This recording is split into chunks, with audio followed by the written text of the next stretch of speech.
Hey guys, it's Mr. V and this is APES Review Video, topic 6.2, Global Energy Consumption. So one of the things we're going to notice about energy consumption is it's kind of divided along the lines of either a developed or developing country. And so depending on where you are, those are going to use different resources. If you're more developing, you're going to be using types of biomass, right? Burning wood, crops are going to be an important part.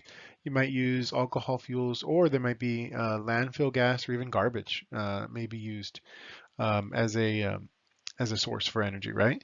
And so that's going to be an important thing. So these types of biomass can be where you end up focusing. And then, of course, developed countries are going to focus on more fossil fuels. So when you look at developed countries, for example, the United States has 5% of the world's population. Okay, we have a population of about 7.5, 7.6 billion right now.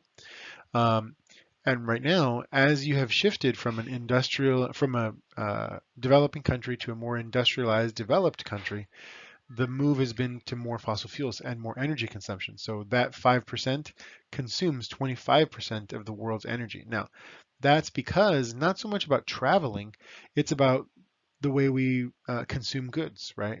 Goods that get to us very rarely are manufactured or grown nearby.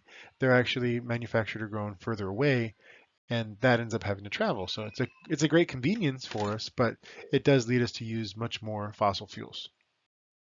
Now, what are the factors that determine a fuel source? Well, it's going to be about prices and availability, right?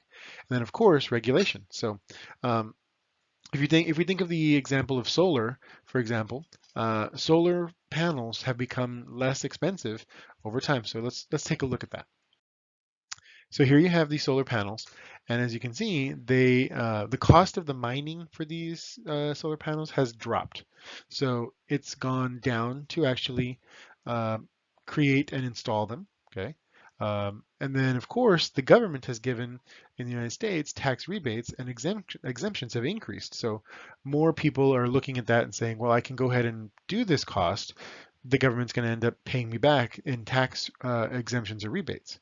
And then, of course, the efficiency of these solar cells has gotten much better. So if you look right here, there's a really good graph that you would see something similar on an AP free response or multiple choice question.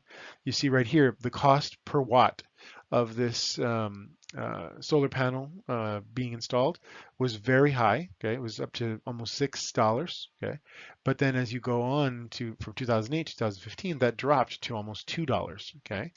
Whereas the total capacity of how much energy they're going to create, the gigawatts, has gone up and up and up. So that was close to almost none, and then all the way up to almost 14 and continuing to grow beyond that. So that's what's led to this. Now, of course, as soon as one of the things you can make a prediction of when you see this on a free response is they'll ask you, okay, well, what's your prediction, for 2018 or 2020 or 21?